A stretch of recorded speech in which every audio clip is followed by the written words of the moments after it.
to work only for the best, and to expect only the best. As a colleague, he expected no mediocrity. His assigned responsibilities to be done were to be done the way he would have wanted to do it himself. Just as an example, he assigned me the responsibility of being the director of the University of Nairobi Institute of Tropical and Infectious Diseases, and he gave me the following commands: grow income, get international students, train researchers, capacity build to make Unity a level 4 institution. In biosafety and biosecurity, yes, one of the important things which I must mention, we trained researchers from arid and semi-arid lands and chose those who are providing care services in health facilities from that region. The objectives were to improve implementable aspects of research and to demystify research as an elitist domain. At the end of 1 year, we had managed to train 180 persons. In capacity building, which became very useful during the Ebola crisis, we trained 244 laboratory staff, including mortuary staff, to be able to manage hemorrhagic fevers such as Ebola. We trained workers in rapid response in cases of emergence of fever and biosecurity.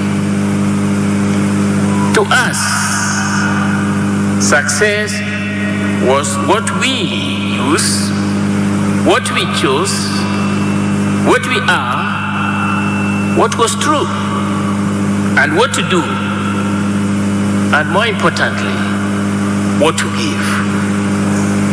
A friend indeed he was, and I must say I was among those who accompanied him to his in-laws to be. Rest in peace, Omore, till we meet again.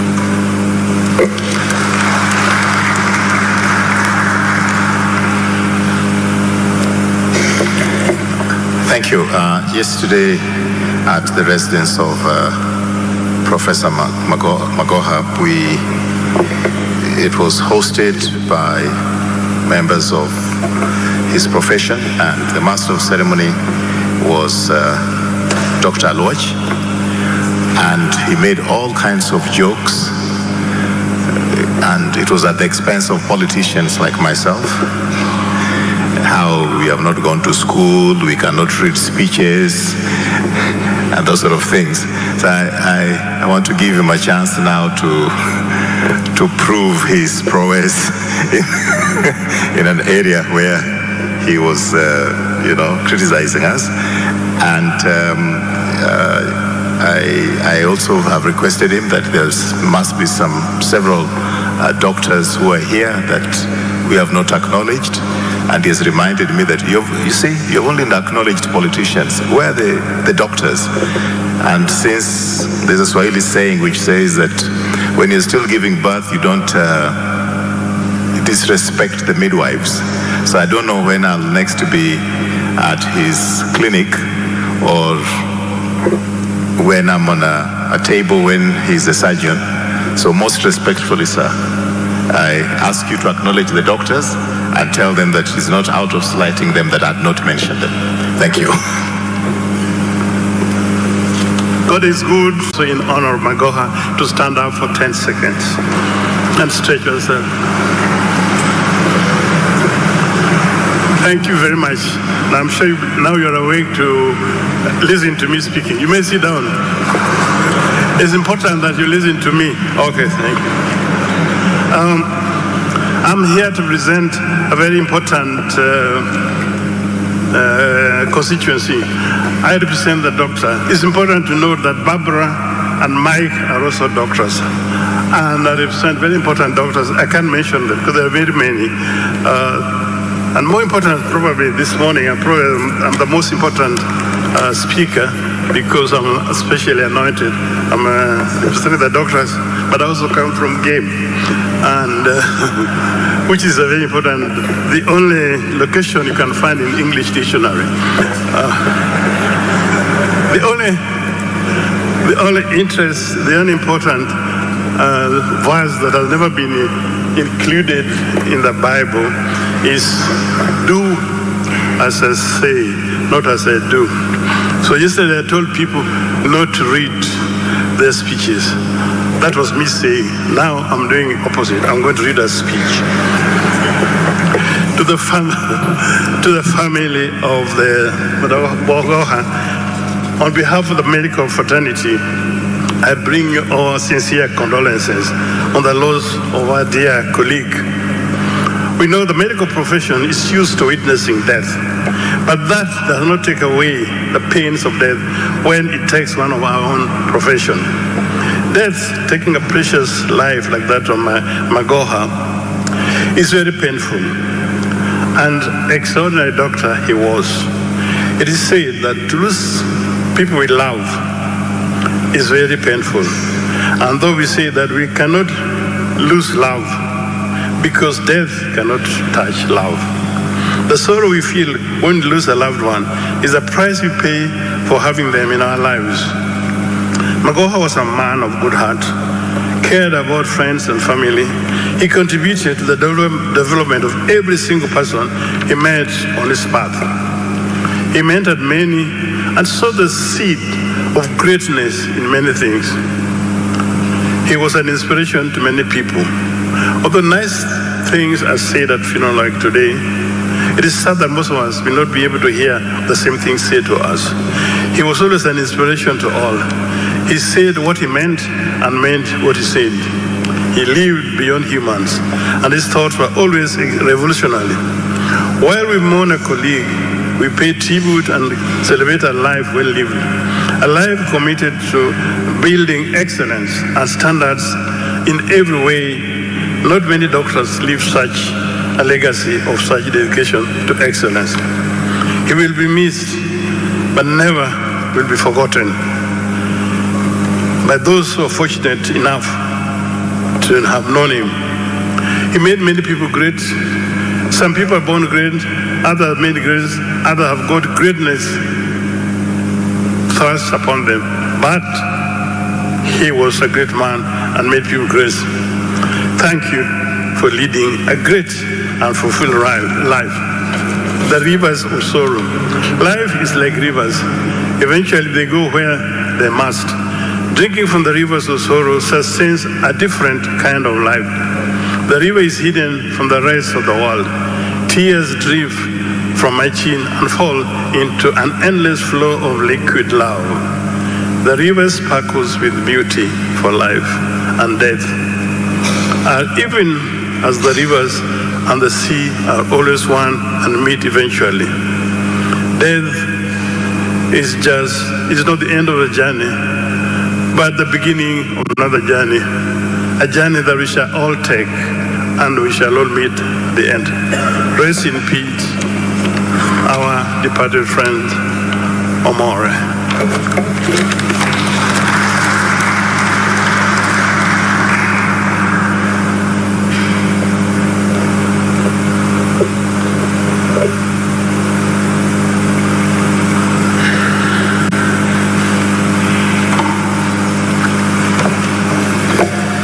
Thank you, Daktari.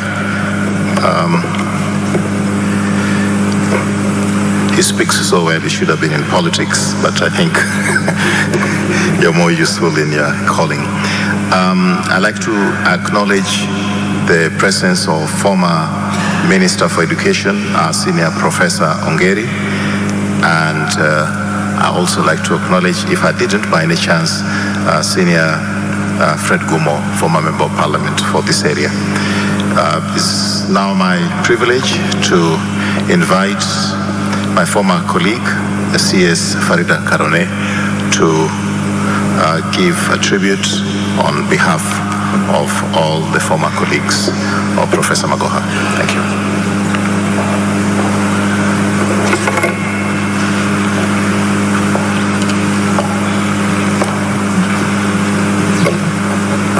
Thank you, Raphael. Please allow me to observe the protocols that have already been set in the interest of time. Dr. Barbara, Dr. Michael, and the extended Magoha family, on behalf of the colleagues, the former colleagues of Professor, and we are led here by the former Head of Public Service, Dr. Joseph Kinyua, former colleagues in Cabinet, former PSS, and technocrats who worked with Professor. We bring our deepest condolences to the family, and we want to tell you that we stand with you during this difficult time.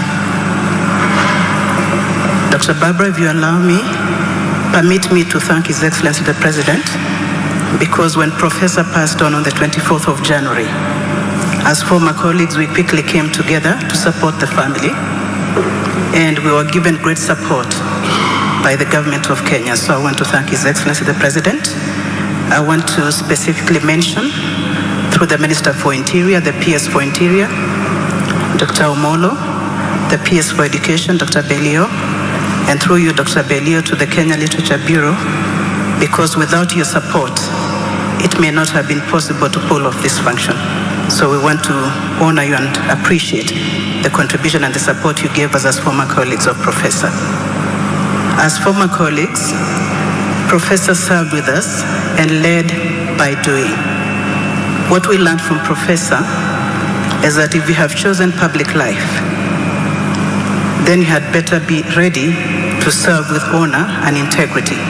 And I think all of you who have spoken about how Professor always tried or endeavored to be a dignified man, to lead with honor and to lead with integrity. The other thing that he taught us is to always be dependable and trustworthy. And as former colleagues, Dr. Barbara, I hope you have found us trustworthy and dependable, because that is what Professor would have expected us to do. During the meetings of the committee, and I think our colleague Raf will say that, we always were saying, if Prof was here, he would have thought we were jokers if we behaved this way. So can we get a little bit more serious? So Prof was it is true, people thought he never smiled. But in our chit-chats while we were waiting for cabinet or waiting for meetings, he was always a very humorous person. He was very kind. And he was a very, very loyal friend. Speaking from personal experience, I lost my father in 2020, October, and a year later I lost my sister. On both occasions, he traveled all the way to Nandi to come and support my family. So that is the person that Professor Magoha was. He was very loyal, very dependable. So as we mourn him, if he leaves anything behind, those of us in public service, if you can just be what he was, this country will change like you can't believe it. The other thing, apart from the integrity, the efficiency and effectiveness that Nick spoke about, this is a man that you could not fault. He would be very rough on you, by the way. Once he lost his title, and I thought he was going to beat me up. You know, he was a very heavily built man. Then he came and told me, Farida, how can I lose my title and you're the Minister for Lands? Because we were very good friends. I asked him, Prof, can you calm down? What do you mean you lost your title? Then he said that he had gone to City Hall and found that somebody had changed his title into his name. So I told him, relax. The custodian of title to land is the national government. And for as long as I'm here, your land will not be lost. So I actually got his file, kept it in my office, and made sure that it was digitized. So I told it, even if I'm not Minister for Land, your title will not be lost because I've digitized it. So that was the man who Professor Magoha was. He would not have allowed you to be mediocre in the things that you did, or to take things lightly. He used to say that public service is a calling, and indeed it is. So when you're in public service, he would say, don't worry about resting. There will be plenty of time to rest in the grave. So he was always on his feet. I'm sure you saw him. He went to almost every school in Kenya. I don't remember a school that Professor didn't go to. There's a photo that I had wished that we had used. Him coming out of a very tiny Manatha. And you know, he's a very built man, so he had to squeeze himself into the door of the Manatha. That was Professor Magoha. He served by doing. He led by example. He did everything in his power to make sure that our country was a better place because of the service that he offered. So if we're to learn anything from him as servants in our country, not just public servants, anybody, if you're a CEO of an organization, if you're a teacher, if you're a church minister, whatever you are, always remember to do things in the interest of humanity, because that is what Professor did. And as we all spoke and prepared for his funeral, I couldn't help but thinking, what will people say at my funeral? I think I can leave you with the same question. What will people say at your funeral? Will they remember your good deeds, or will they remember the terrible things that you did on behalf of other people? I thank you for your attention. Barbara, we continue to condole with you, will support you to the end, and we pray that God may give you grace. For Professor, we pray that God may be pleased with him and rest his soul in paradise. I thank you very much for your attention.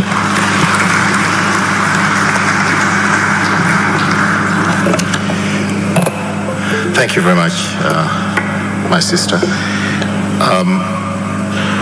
There's the representative of the Embassy of Mali who has got a message, and I would like you to please come now so that then you can present your message.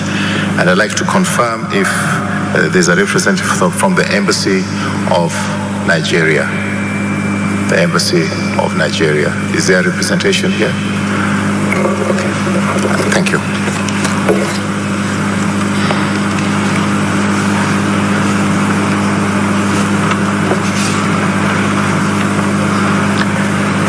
Thank you very much to give me a floor to speak behalf Embassy of Mali. Now I am reading the letter that the Ambassador of Mali in Addis Ababa sent to Dr. Barbara, Honorary Consul of Mali in Kenya. Dr. Barbara Magoha, it is with deep sadness that I learn of the death of your husband, Professor George Albert Magoha. I bow to the memory of the Professor Magoha, who will live in irreplaceable void within your family. In this moment of emotion and contemplation, I would like, on behalf of His Excellencies Abdoulaye Diop, Minister of Foreign Affairs and International Cooperation of Mali, of the entire staff of the embassy, and on my own behalf, to send you and your family my most heartfelt condolences.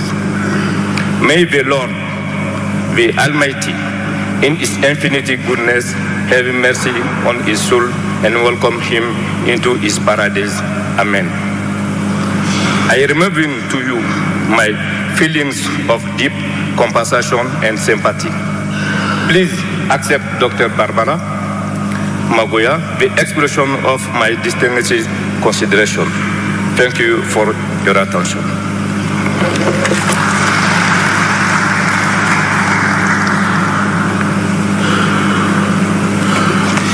It's very gratifying to see former ministers of education in this country who are able to make it come, and I've just been told that the Honorable Olo Aringo, who was also former Minister of Education, is in our presence.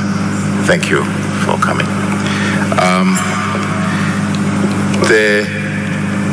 Before we go to the side of the government, which we have a special tribute to give to, the Member of Parliament for Game is actually listed to talk in Game. But being the Member of Parliament for Game, and I'm going to Game tomorrow, I just want to be in his good books. So I'm going to ask him, please say one word to welcome the people to Game, where Professor Magoha comes from. And on the same vein, I want to thank him for his personal assistance. Beyond being a Member of Parliament for Game, he has been very supportive to us. God is good, and all the time. To the family of the great Magoha, to Auntie Barbara, and Dr. Mike, I'm here to eulogize your loving one, Professor Magoha. Sometimes when I was looking at Professor Magoha, I was wondering whether those who have gone to school, the professors who are here, have been able to do research on the correlation between management competence and somebody who has studied medicine. Because my little perception has always been that those who study medicine are better in the hospital. But Magoha proved it otherwise. That is an enigma in management competence. So we'll miss him for his brevity, for his forthrightness, for his firmness. I remember one day, one of the MPs from Sierra had a bit of argument with him. So he called me and asked me, Elisha, how do you do these things? This colleague of yours wants me to go to jail. He wants me to do something I can't do. Incidentally, this gentleman had gone with some Chinese to Professor Magoha's office looking for tender. So when I finally put them on a telephone conversation, there was a heated argument between the Member of Parliament from Alego and Professor Magoha until I had to cool them down. In the midst of all this, he told my colleague that, there are procedures. And at my age, I don't want ESCC to come to my home. I know at least he was honest and forthright from that story. The Bible tells me a few things. Dr. Barbara, if you read the book of Psalms 39 verse 4, it says, Lord, show me my end. Show me that my life is like a phantom. May all of us who have come to eulogize Professor Magoha remind ourselves that this life is like a phantom. And the same Bible, first book of Chronicles 4 verse 9, the prayer of Jabez. May that prayer of Jabez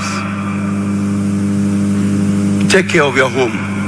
May the Lord protect you, expand your territory, you and Michael. And I know that for sure, the law that takes care of widows, as put in Revelation 21 verse 3, will wipe your tears. May the good Lord that I worship rest Professor Saul in eternal peace. Bonacious, now that you are here, convey our heartfelt, convey our message to the President that we are grateful for the support he has given us. And the peers of Molo Raymond, I'm very grateful, and you and Owalo, you have walked this journey with us. And for all of you, I welcome you to game. Don't carry stones, because if you throw a stone, it could land on the head of a professor. Thank you.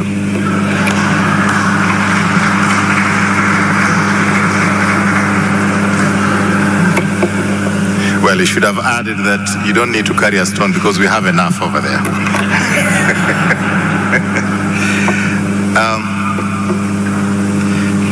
Just to take the cue from where Honorable Member of Parliament has left us, I know we're going to have a vote of thanks by one of us, but on behalf of the Magoha family and the extended family relatives, I'd like to especially acknowledge the very, very gracious help and assistance that we received from the government of His Excellency President William Ruto. Please do convey to him our gratitude and for standing in the gap to help with respect to the logistics, to help with respect to finances, and we cannot thank him enough. I'd like to especially note the very gracious calls that we received, the visits that we received from the Deputy President, the visits that we received from CS Owalo, and so many others in this current administration. I also like to personally thank Mr. Raymond Omolo for coordinating all the logistics in Yala game. We have monitored, and we are grateful to the provincial administration that come under you that have done their bit. By the same token, I like to be able to acknowledge very, very generous support that was extended to us by the fourth president, President Uhuru Kenyatta. He took a personal interest. He actually did come to the residence of the Magohas, and he made substantial financial contributions towards this funeral. I also like to acknowledge the fact that our former cabinet colleagues and present members of the cabinet made financial contributions towards this funeral, and we really don't take it for granted. We thank you most sincerely, sirs. Now it's my duty. I don't know if the Embassy of Nigeria is represented as was anticipated. I've not heard from them, so we can proceed. Now is my responsibility and duty to request the Minister for Education, Honorable Ezekiel Machogu. Sir, it's your turn to talk, and we thank you most sincerely for honoring your predecessor by your distinguished presence. Thank you, sir.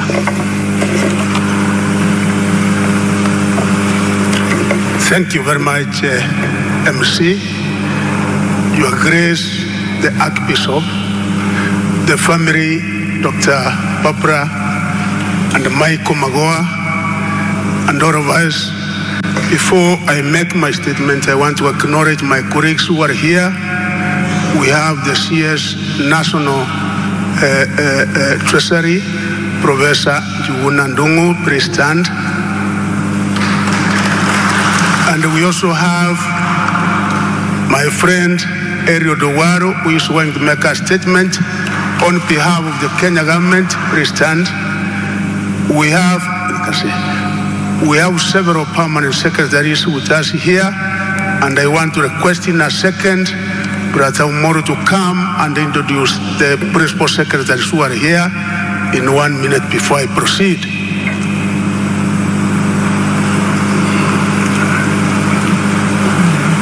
Thank you, Waziri, and thank you, MC Honorable Tuju. To the family of Professor Dr. Barbara and Dr. Michael and the extended family, first of all, receive my sincere condolences and best wishes as you go through the last journey of Professor. Mine is very simple. I'm Raymond Omolo, the Principal Secretary in charge of National Security, Internal Security and National Administration. And they are my colleagues. I would ask them to stand up so that I introduce them. So there is Dr. Belio Kipsang, who previously worked with Professor and is currently the Principal Secretary for Basic Education. Then there is Dr. Beatrice Enyangala, who is the Principal Secretary in charge of higher education. I think that's it, Waziri. Thank you. Thank you very much, Principal Secretary. Before I make my statement on behalf of the Minister of Education, I want to make a disclosure. The disclosure I want to make is that 3.5 years ago, Professor Magoha, when he was appointed the Cabinet Secretary Education, he picked a young man who was then teaching, who was a lecturer in the University of Nairobi, the Faculty of Law. That young man happened to be Paul Machogu, my very own son. Professor Magoha has worked with that young man for the 3.5 years. Each and every place that he went to, he was with that Machogu Jr. And of course, as a father, I had imparted the necessary Christian values to that young man, but I'm happy to inform you that the work ethics that Magoha taught that young and many others are such that as a family, we really appreciate. Because of that young man, we became good family friends. And actually, in 2020, when he was CS Education, he came all the way to Kisii, and from there on, we remained as very good friends. Even in August, as he was writing his handing over notes, not knowing that the one who would be able to take over from him was the father of that young man, the one who did the handing over notes was Paul Machogu. So when again, on the 27th of October, as I was taking over from him, Magoha, I confirmed that indeed Mzee was a true Christian, because he had a rosary, one that he used to carry everywhere that he went, and also another one that he kept in the office. Told me the challenges in the midst of education you can only overcome once Jesus, the blood of Jesus, surrounds this office, and once the Father in heaven will be able to hold you by the hand.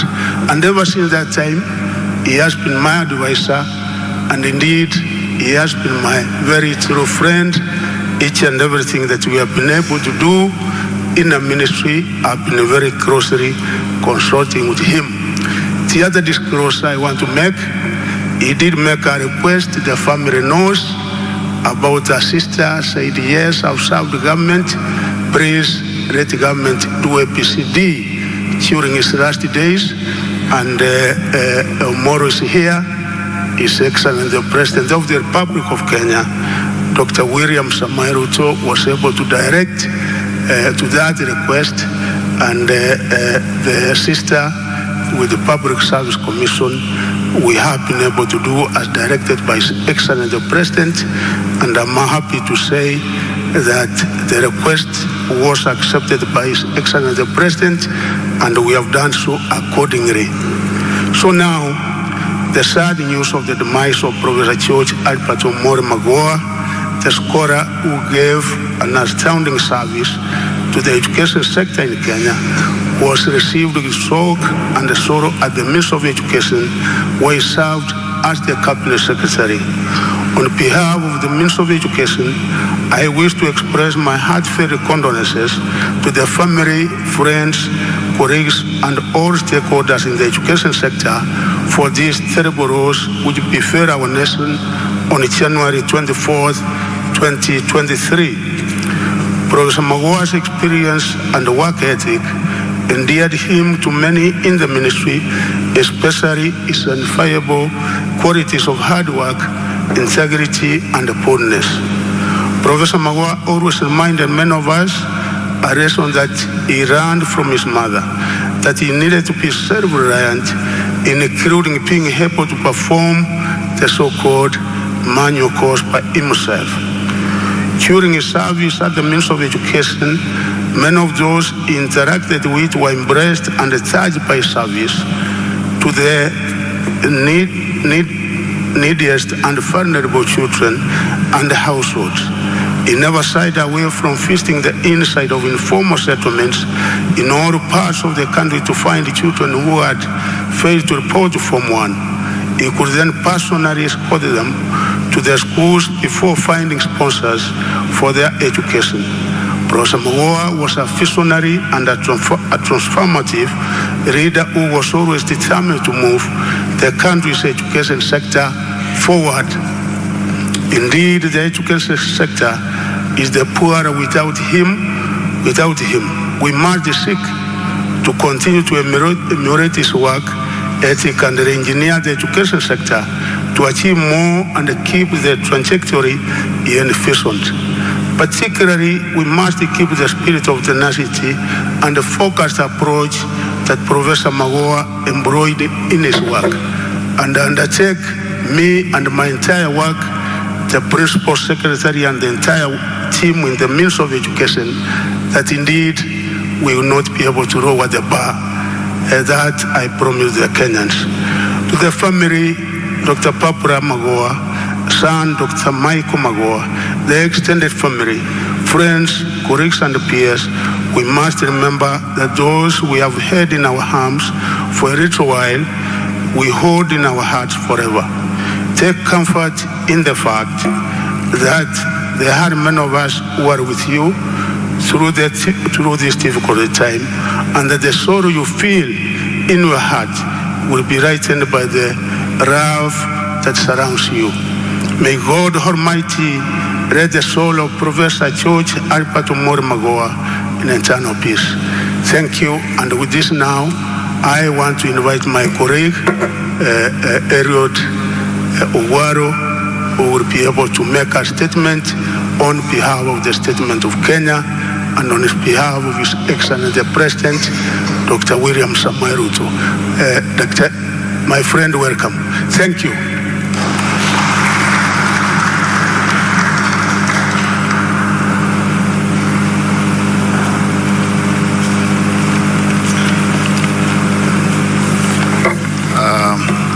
The Magoha family and the church, good afternoon.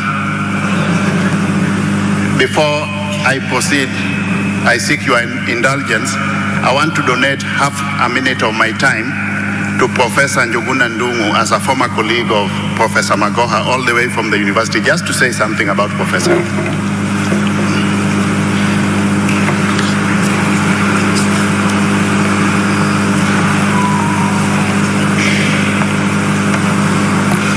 Thank you very much, CS Owaro. God is good, and all the time.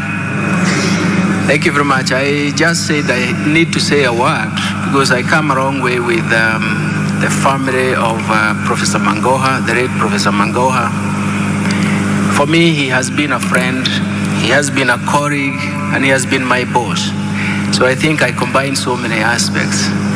I do remember that our young kids were actually praying together, Michael and my daughter. Michael was slightly older than my daughter, and we were neighbors for several years. And after that, the first person who gave me leave of absence to leave the university and join the central bank was Professor Magoha. But I had a price to pay. That is why I like to eulogize him as one of the master of excellence. He always reminded me to bring my publications to him because I was on leave of absence. My publications had to reflect that, and they had to be in the university website. So when I was in the central bank, he would call me that he's coming for my publications, but I would tell him that you are still my boss. I have to come and bring my publications. The beauty about it is that he remembered even the journal articles and where I published and even the conclusions I made. That has remained. And even when he became the CS for education, I always called upon him to how do we restructure our education system. For me, being a member of the university, I know the pains he went through. But I'm very happy that I've come to eulogize a friend, a colleague, and my boss.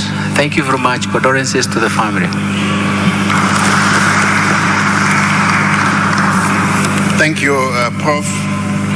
My duty today, Church, is to read a condolence message from His Excellency the President.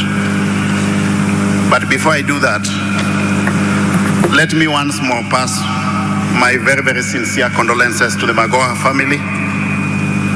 I've known this family for close to 30 years because I happen to have gone to high school, my A-levels at St. Mary's Yala. And that is in close proximity to that of the Magoha family. So I've known the family for quite a while. Many adjectives have been used to describe Professor, but I just want to espouse a few outstanding issues about him. He believed in discipline. He was also very, very strict. He had no time for mediocrity. I vividly remember sometime way back in the year 2003 when I was doing my postgraduate studies at the University of Nairobi, and he was then the Deputy Vice Chancellor in charge of administration. Then I met him at the car park next to the fountain. He was seated on a piece of stone So I asked him, Professor, what are you doing here? Then he told me, this car park, we are doing it. We have engaged the services of a contractor to lay cable. But one thing I've learned in the public sector is that you don't delegate and assume that it will be done. So instead of getting feedback from my subordinates, I've decided to supervise this contractor every day until he finishes the work. That was Professor Magoha for you. He believed in results and he carried that to other facets of his life. He touched many facets of the Kenyan fraternity, the academia, the health sector, and of course, I empathize with the many children in this country whom Professor touched their lives during his stint as the CS for education. Allow me now, ladies and gentlemen, to read the speech, the condolence message from His Excellency the President. Condolence message from His Excellency Dr. William Ruto, President of the Republic of Kenya and Commander-in-Chief of the Kenya Defense Forces, to the family and friends of the late Professor George Magoha. We mourn the passing of a good man, a loyal servant of the Republic of Kenya, a highly accomplished scholar and a great teacher who gave sound leadership everywhere he worked. Professor George Magoha, with whom I had opportunity to work with, was a distinguished public servant, illustrious administrator, and one of Kenya's exceptional surgeons. He had extensive knowledge and expertise in the health sector and brilliantly deployed them in bettering the lives of other people. Professor Magoha was uncompromising, an academic giant of immense influence, an author, an astute thinker, and a mentor to many. Undoubtedly, our country has lost a hero and a gentleman. Yet despite these enormous accomplishments, Professor Magoha lived a humble life, and this should be a lesson to all of us. His service to the nation will forever guide, shape, and influence many generations. We thank the Almighty God for the magnificent legacy of an exemplary professional and celebrate his tremendous achievements in medicine, in the academia, and in government. Our love, thoughts, and prayers to the family, the academia, the health fraternity, and friends. May the Almighty Lord rest Professor George Magoha's soul in eternal peace. William Samoei Ruto, PhD, CGH, dated this day in Nairobi. Thank you.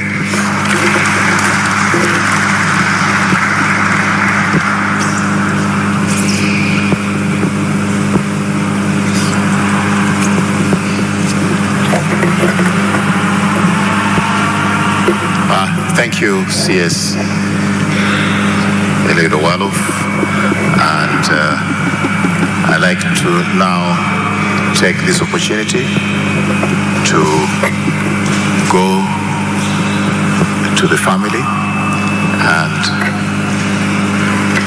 only two members of the family will be talking today because senior brother John Obade was not able to travel to Nairobi, but he will be at home in Siaya.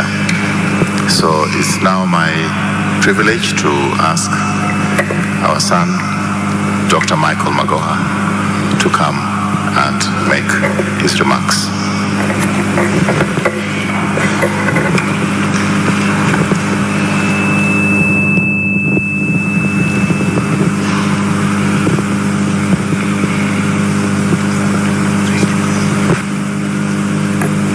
Afternoon, everybody. Hi. Yeah, I know it's a surprise for all of us, some more than others, but don't look so somber. He would want us to celebrate And he always liked to be early for everything, so we didn't know it included his death. But we keep moving. I really wondered what I'm supposed to do, because I'm supposed to give a tribute, which means to express your feelings. And I personally find it a bit strange, because how do you condense your entire life into 10-15 minutes with someone? Sometimes it feels a bit insulting, but what would he want? Speeches for him, he never read them, he just got the talking points, and he would say I should just speak from my heart and just to be honest. And then the second thing that hit me is, who am I talking to? There are people way above my pay grade. I will never understand what you do. There's my family over there. Hi guys. All three of them took up a moja. They're friends and family. And then I realized one simple thing. There's one job where I'm the only person who's actually qualified to talk about. And I didn't have to work for this job, and that's being his son. And in keeping with his memory, because we all have to celebrate.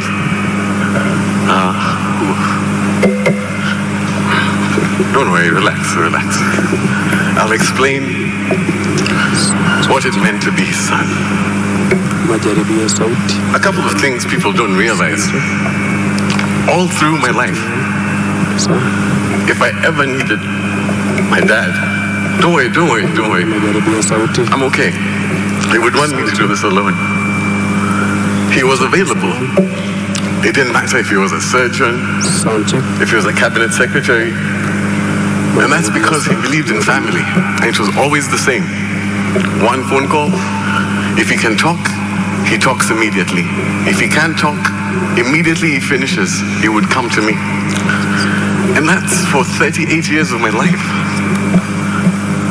And it's funny, I'm happy people touched upon it, because I used to get the usual questions of, how was it being raised by this Kali person, etc. I never saw that person. I'm the same with my mom. That's why I really love this picture. This is all I saw. He just smiled, and to put it very simply, he always just kept it very simple. They kept telling me all the time, I don't know if they even realize this, all they said is just do what you're supposed to do when you're supposed to do it. It's that simple. And that's all he did. And it's great watching him over time. Everybody always talks about his successes. But I'm blessed because I got to see when he failed. And I realized everybody forgets when he failed, because I saw how he reacted.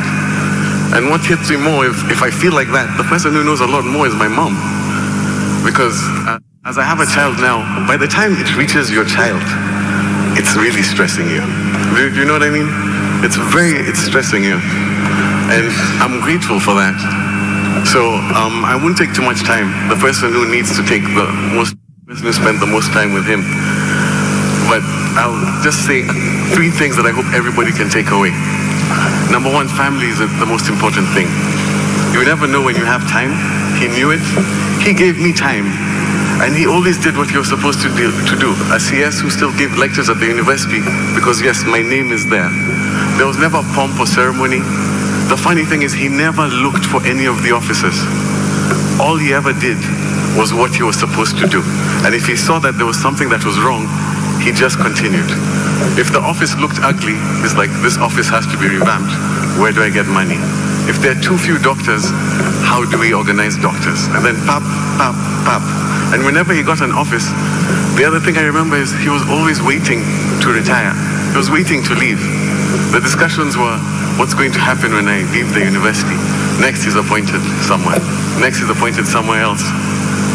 And that makes me feel strange, because I spoke to him, I was with him all through. But when I was talking to him before, I was really talking to him about, there's too much on my mind. We share several offices, so that's a very strange thing.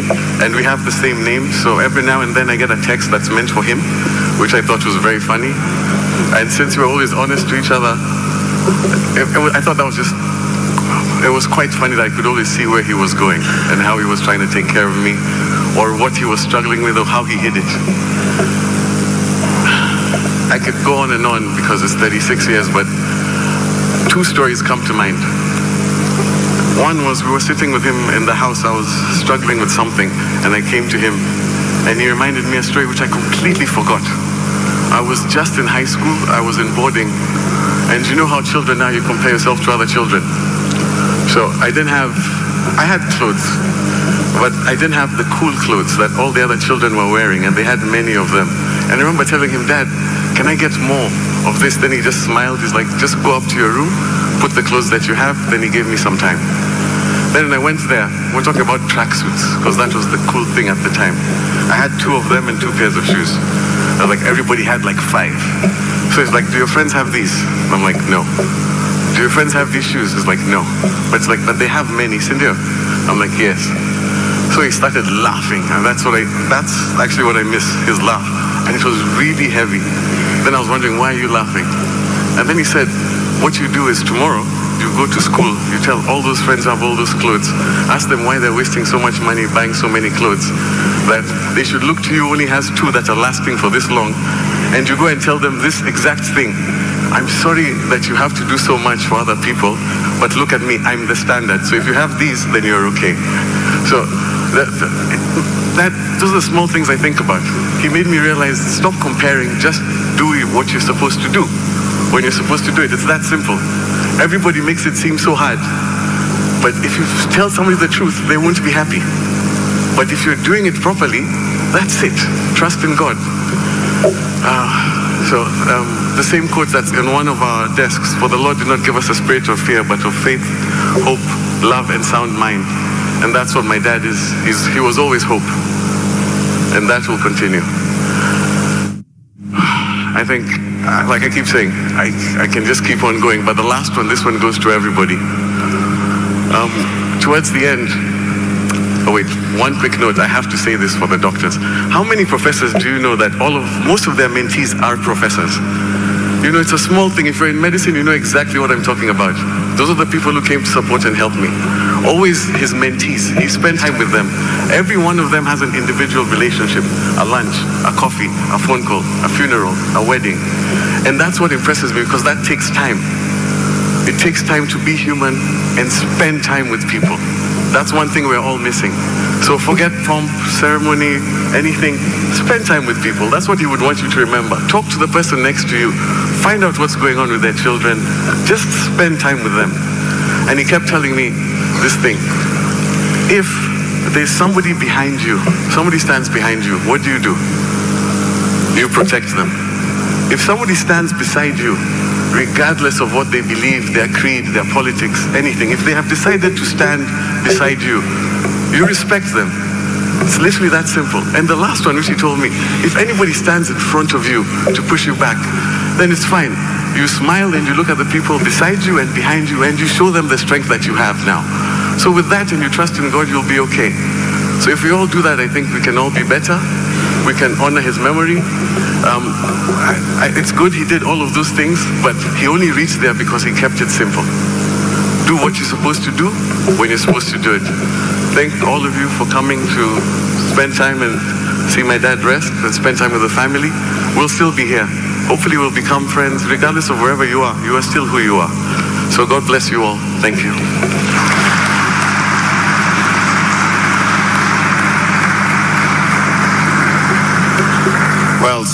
Well spoken, Michael.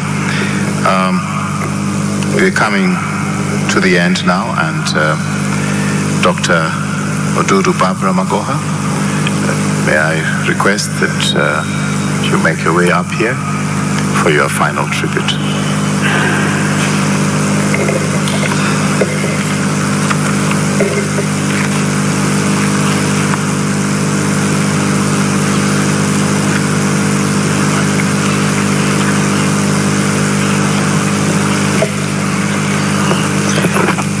Good afternoon, everybody. Today, a vision of 1980 has finally come true. It is a vision about my 2 parents, my father's 2 friends, and my father-in-law. And this is what took place. My husband, George Magoha, came to Nigeria in 1972. I had a scholarship the same year before finishing O-level to study medicine. My father disapproved of me applying for that scholarship. He told me I was blocking the poor. A few months after, my father passed on in 1973. I had to get that scholarship guaranteed by his friend. That's the number one friend he had. When my mom went there, the man said, I needed to see your daughter before I can guarantee the scholarship. When we went there with my mom, he took a look at me and said, and gave my mom a dressing down of the century. He said, this one will never come back to this country. Why do you want the government to imprison me? My mom went to the office crying, and a junior officer guaranteed. And he said, by the time she finishes, I would have retired or been dead, so they can't get me to repay this money. I never know why I never traveled out of the country, because it was a full scholarship up to this day. Everybody knows that my husband was supposed to go to Zambia to do medicine, but at the last minute, he came to Lagos. We met, and after 1 month, as I said, he started telling people we are getting married. We settled that. Then I went to my mom and said, this is the man I want to marry. And my mom said, you give me some time. I'll talk to you. What happened was that my mom went and stayed fasting and praying for 3 days. And she said she was never going to leave the church until she had an answer. On the third night, my mom had a vision in 1980 that George Albert Omore Magoha was destined to be a great man, and that he needed me, and she had to allow me to get married to him.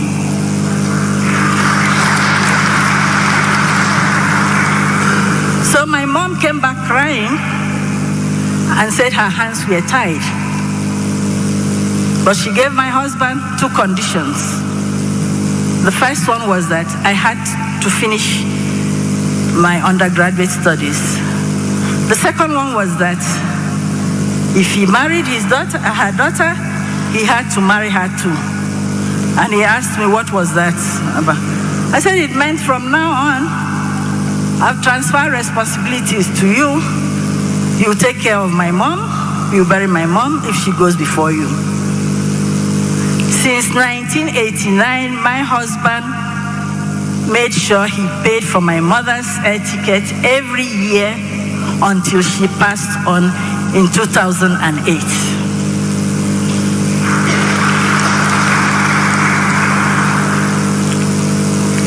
My mom became a spiritual godmother to my husband.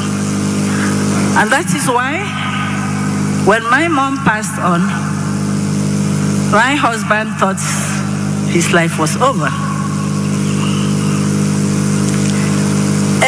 When the promotion started, each time my mom came, he said, not yet, still more coming every year. Until she passed on, she kept on telling him, still more coming, still more coming. And everything she said came to pass.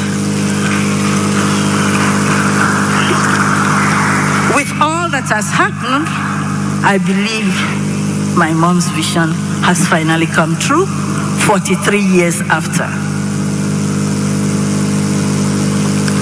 The second friend of my father was a urologist.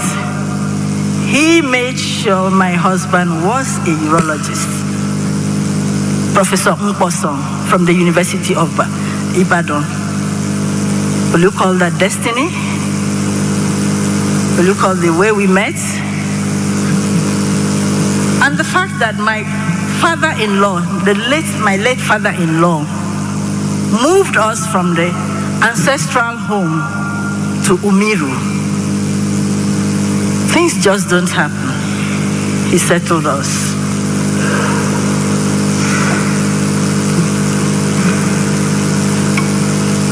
From then on, my husband's life has been on 3 pillars. He's God that made him, Stare that molded him, and medicine. Everything of his, he did in medical precision. You take history, which is the problem, you investigate, make a diagnosis, and make a decision. Some people found it odd. We medics, we don't have time for storytelling. It's either this or that. And you go to theater. When you go to theater, when you come out, relatives are waiting. The first thing is, how was the surgery? Among those relatives, there are people who wish the operation never succeeded because they had their own timetable. And then there are those who are truly happy that the operation succeeded. So all the things my husband did, it was like having dinner with the devil. Devil in the sense that they say when you're having dinner with the devil, you use a long spoon so that your 2 fingers don't touch each other. You don't know what the devil has put in his nails so that they touch you, and when you take to your mouth and you eat, it will be over. So in the morning, when the devil is calling you to find out if you are dead, he asks you, your voice has changed, just to make sure that you are the same one. And you answer back and say, no, it is that nice food of yours that has made my voice to change. Thank you very much for making me have such a good meal with you. So he always prepared for the battle. That's why they say he was obsessed with success.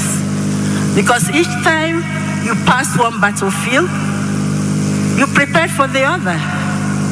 After all, life itself is battle. I'll never complain. I had him for 40 years. I'll be very ungrateful if I did that. There are people who have had marriages of lesser years. I thank God, and I have accepted. We were a team. He looked over my back, and I looked over his. In marriage, we all know there's nothing like 50-50. There's always one person sacrificing more than the other. It could be 40, 70, but everything just came to 100. We understood that. And as a couple, we worked through that. The fact that a vision was made did not mean that everything was going to be smooth.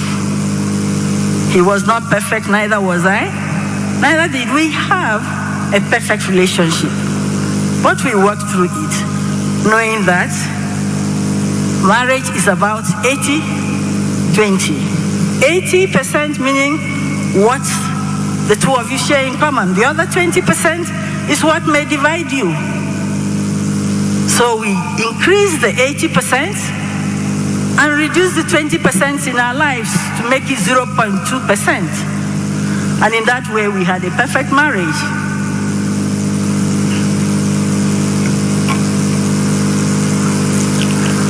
My husband did surgery up to the end. 2 hours, I turned from Mrs. to a widow.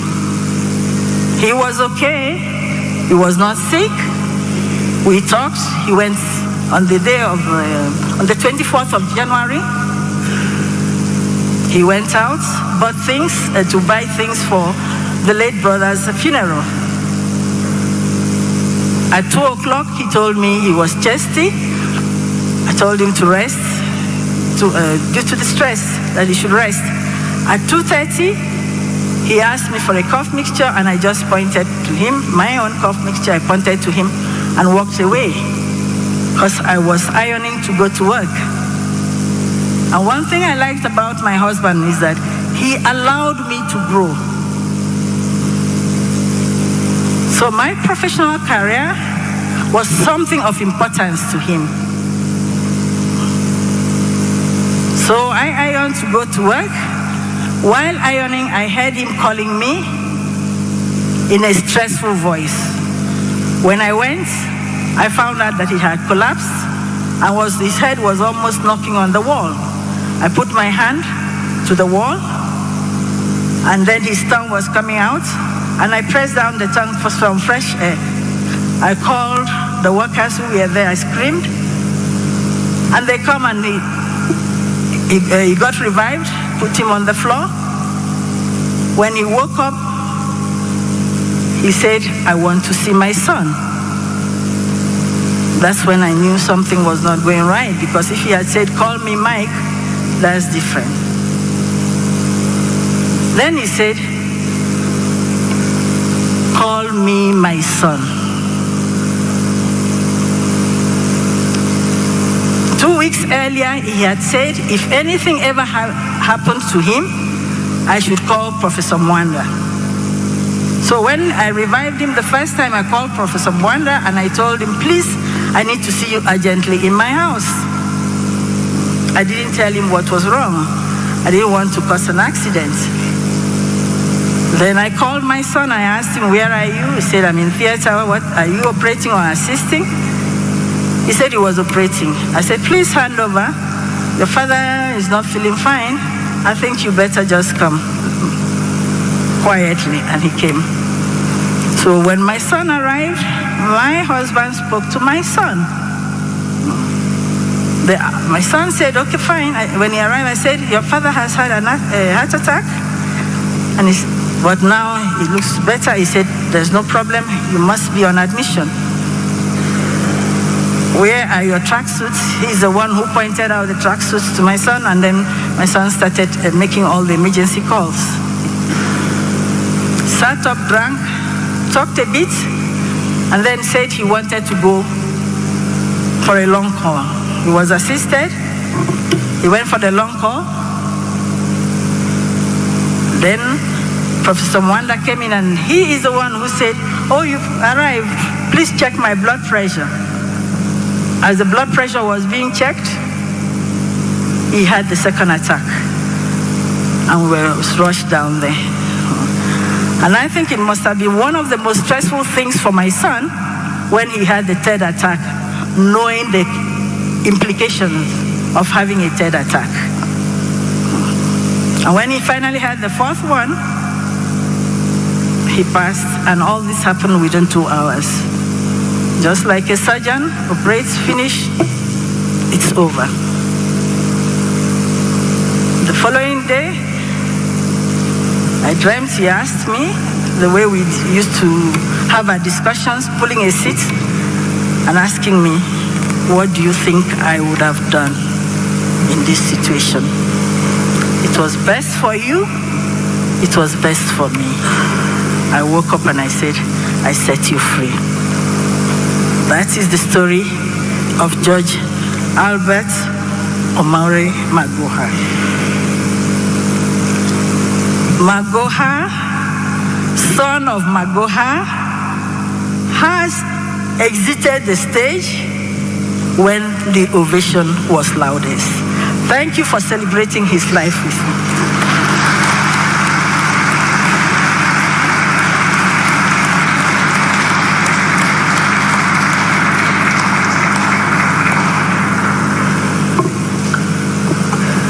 Thank you very much. my sister for being strong in the midst of so much turmoil. We come to the end now. After this, there will be viewing of the body. There's a tent which has been set aside for that. And I'd like to request that as you file out, if you wish to go and view the body, you'll be guided by a team of ushers who are out there to do that function. Let me now request Dr. David Gidanga. I don't know if he's here. To give the vote of thanks, and immediately after giving the vote of thanks, we'll hand the program back to the church. Thank you very much.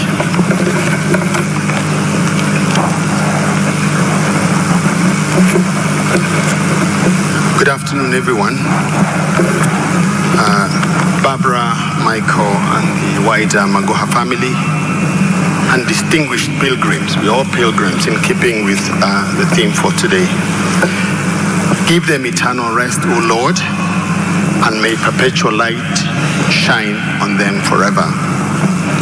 No duty is more urgent than that of returning thanks. I'm acutely aware of the need to vacate this shrine. There's a service taking place shortly. That notwithstanding, and at the risk of inadvertently missing out a few people, you'll be placated by a lady called Doris Day, who observed, gratitude is riches, complaint is poverty, even if that gratitude is implied. So please feel thanked if I miss you out. First off is to thank God for enabling us to be in this chapel or in this shrine for this ceremony. You can't take it for granted. Secondly is you all for sparing a whole morning, your resources, time, moral support to support the family of Professor Magoha. Medical personnel at the Nairobi hospital, when this call came, people lined up and actually waited at the accident and emergency, a whole retinue of people of different specialties to receive Professor on that fateful day. While here, I wish to thank the medical personnel in general, as well as Michael's own classmates and friends who have continued to remain with him in this very difficult time, and hope that they will remain to be with him in the next coming weeks. I think Professor Mwanda has been talked about quite closely, and he was summoned, and he's obviously close to Professor. And in quick tow in his own right is Michael Magoha. These two found themselves in doing a cardiopulmonary resuscitation, and for those of you who have the misfortune of having to do that, you require certain conditions. When you have to do it in a home setting, it's difficult, let alone when you have to do it in a moving car. It's not very easy. When you have a man larger than life who is your father and you're resuscitating, is even more of a horror. So Michael, you've done well, and we commend you. Barbara was part of that too. Remember, you are medical. When are you medical? When are you a wife? When are you a son? It's not very easy. And what makes that a little bit uneasy is that little voice in a doctor's head. That little voice in the head that says root cause analysis. All doctors are analyzing what decisions were made. Could this have been done? If this was done 2 minutes before, and you carry that burden, and they will carry that burden, and let's stop that small little root cause analysis that we all think about. We are all wiser to 2020 post-event, 2020 vision. Michael, your dad is proud of you as a doctor. It's the whole family of Rotary, and especially the ladies. I'm not saying the men are not important, but Elizabeth Kim Kung has been an Anne Van Lowe, Sally Gitoho, Beatrice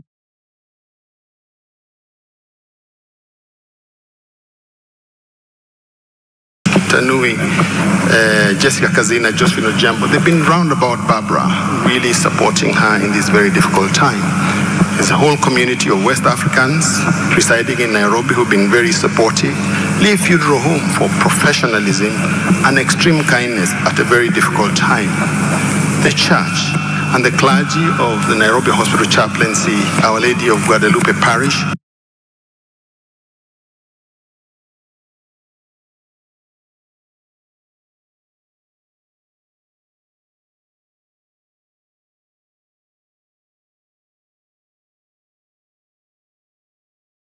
ministers. They had been here and has been thanked, led by Permanent Secretary Raymond Omolo, who continue to facilitate movements and security here and at home. We thank you. National Police Service did a wonderful job yesterday as traffic marshals, as all this carnival went across the city. We thank you. A self-improvement writer, Melody Beatty, said, "Gratitude unlocks the fullness of life. It turns what we have into enough and more. It turns denial into acceptance, chaos to order, confusion to clarity. It can turn a meal into a feast, a house into a home, a stranger into a friend." Stranger into a friend. We all want us to be friends. Moving quickly, we want to thank all political leadership, the MCAs, members of parliament, senators, governors who visited the home and continue to do so. I noticed the governor, Nyang Nyong, we saw him walking in, welcome. All former and current permanent secretaries and cabinet secretaries, many of whom form part of the committee that made these plans possible. They were led by our MC, Honorable Tuju, as well as Honorable Matiangi. The committee was expanded, and a big group of people who are sitting over there were part of that committee. They worked round the clock to put these things together. The Kenya National Examination Council, Starehe Boys and Starehe Girls Centers, they've come to honor their own. There was a very senior member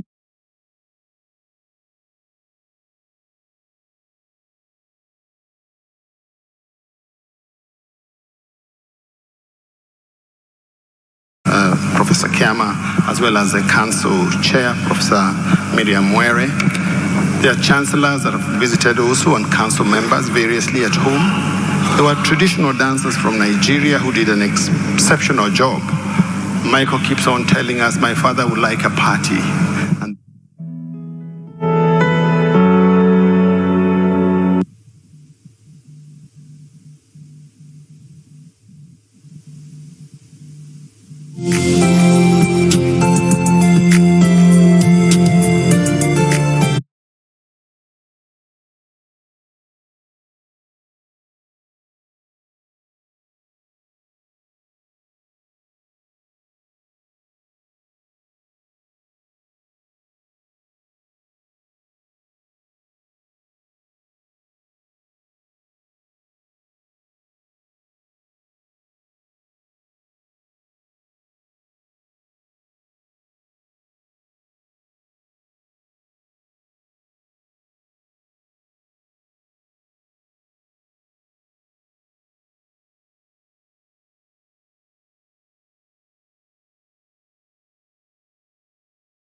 And as we have heard from the reading, that if you are disciplined, you will be blessed.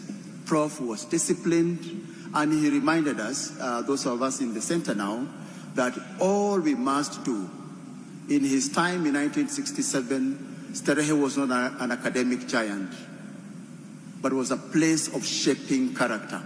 And all we must do is focus on our character, and everything else shall be given unto us.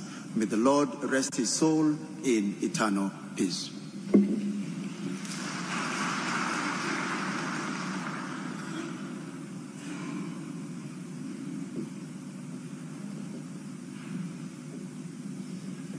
Archbishop Philip Agnolo, the entire clergy, Mama Barbara and Michael, family and relatives, distinguished mourners. We learned from school those days under Dr. Griffin to go by what the director says. So I think the director conspired with another old boy who is a MC, that because in another forum they are all under me, I should say something. So perhaps let me start by acknowledging the entire Starehe fraternity, both boys and girls, alumni, to stand up wherever you are. Please.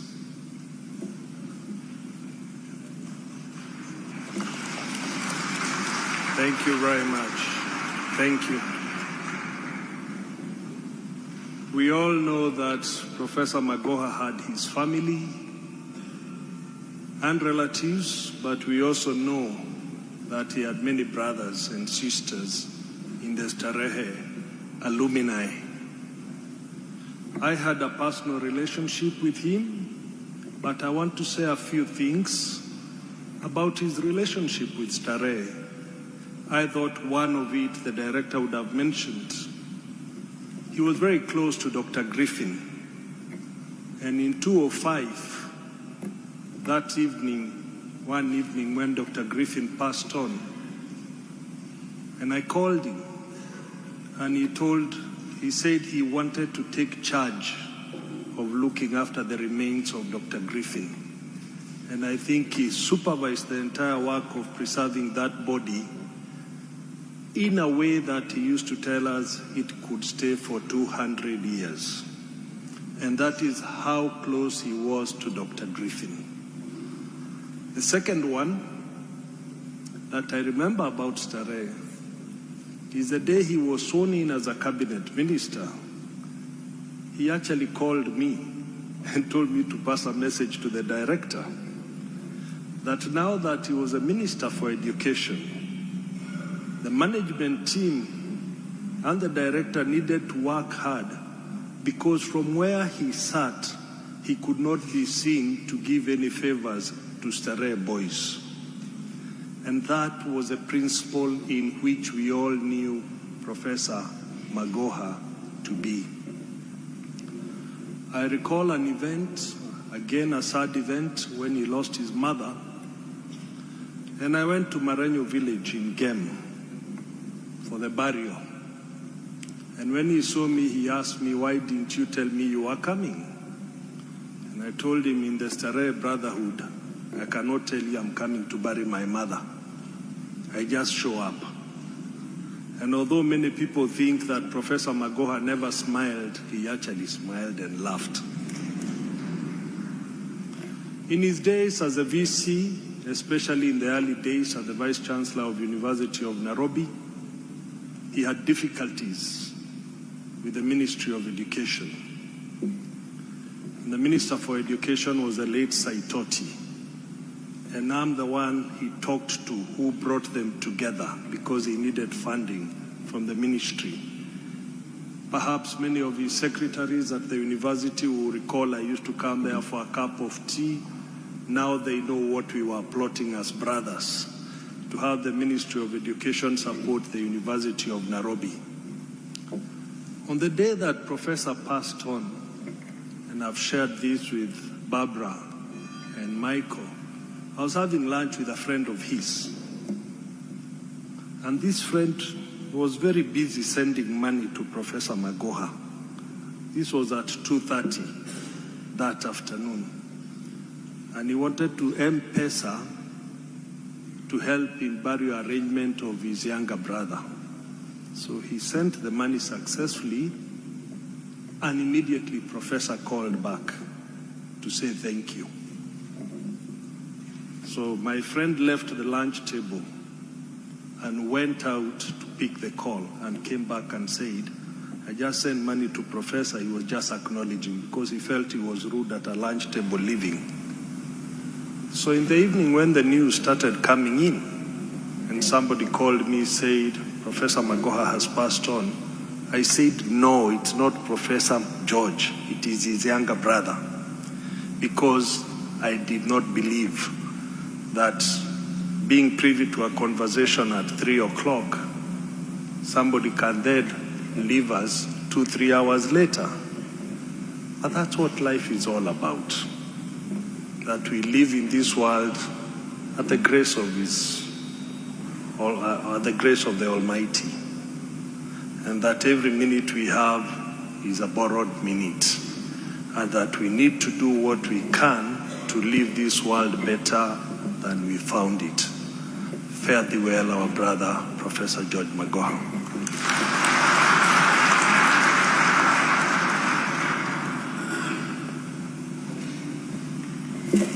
Thank you, Peter. Professor Mwanda was already here to read the eulogy, but he is in the program as a friend and representing friends. I'd like him to take very few minutes because we're really running out of time. I've been warned about it, and I'd like to know, you can give us advice. We gave due protocol allowance for the governor of Nairobi in case he comes, so he sent his representative.